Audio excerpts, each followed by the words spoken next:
Okay, welcome everybody. Good morning. I'm Rob Malenka, one of the deputy directors of the Wu Tsai Neurosciences Institute, and it's my pleasure to welcome you to the 8th annual Wu Tsai Symposium, which historically we have always viewed as a celebration of the activities and accomplishments of Wu Tsai trainees, faculty, and staff, as well as, of course, an opportunity to hear from some of the world's leading scientists talking about a topic of great relevance to Wu Tsai's overall mission.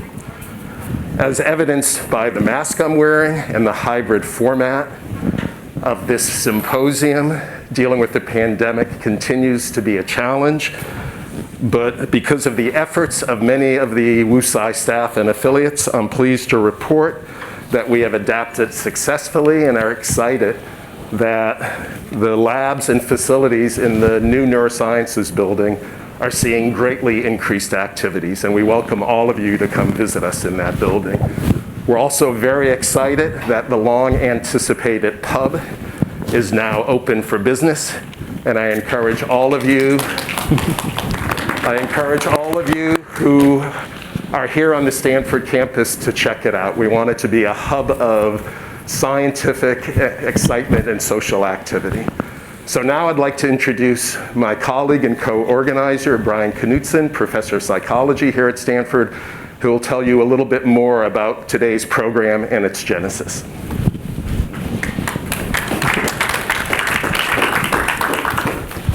Good morning. It's wonderful to see you all here in person, and also thank you to those of you who are joining us virtually this morning.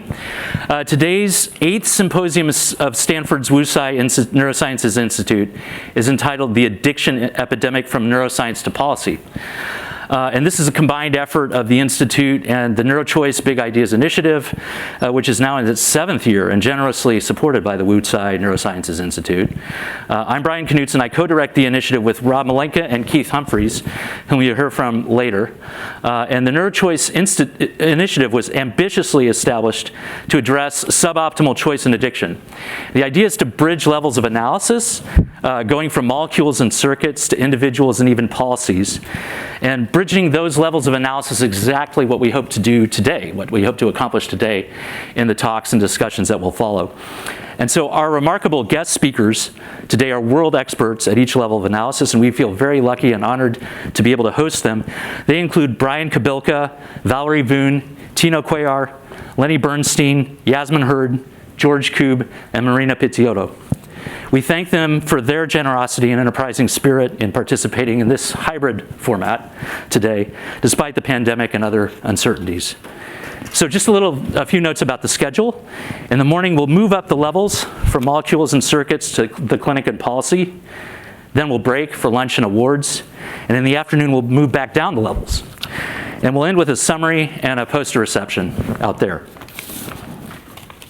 Talks will last basically 30 minutes, and they'll be followed by 10 minutes of questions. And there'll be roving microphones, and virtual attendees can ask questions through the Slido app. The presentations will be recorded. Bathrooms are outside and to the right, and food and drink will be straight out in the lobby. The poster reception will take place, I think, in the lobby at the end of the day, but check me on that. And after a long, tough year, we're really delighted that we can all come together, either in person or virtually, and look forward to a stimulating and enlightening day of education and exchange. So with those details out of the way, I'm going to turn it back to Rob. He's going to introduce the introducer for our first speaker. Not quite. I'm going to make one additional comment for those of you here. There is a ton of food. It is grab and go. So please take as much as you want, and then you can either take it and eat it inside or take it outside. And if it doesn't rain, the tables out on the lawn are for us. And there will be linens and crystal. It will be beautiful. And then before getting into our talks, those of us affiliated with the Wu Tsai, and in fact, all of us at Stanford think it's very important to recognize that Stanford sits on the ancestral land of the Muwekma Ohlone tribe. This land was and continues to be of great importance to the Ohlone people. Consistent with our values of community and diversity, we have a responsibility to acknowledge, honor, and make visible the university's relationship to Native peoples.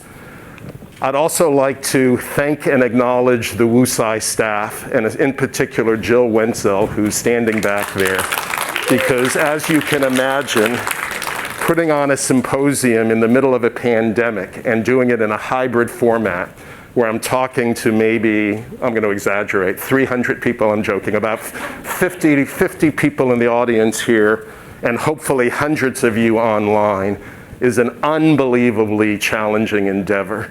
And Jill Wenzel and her staff, I think, have done an absolute marvelous job. So thank you, Jill. And with that, I'd like to introduce Allison Okamura, a professor of mechanical engineering and also a deputy director of the Wu Tsai Neurosciences Institute, who will introduce our first speaker.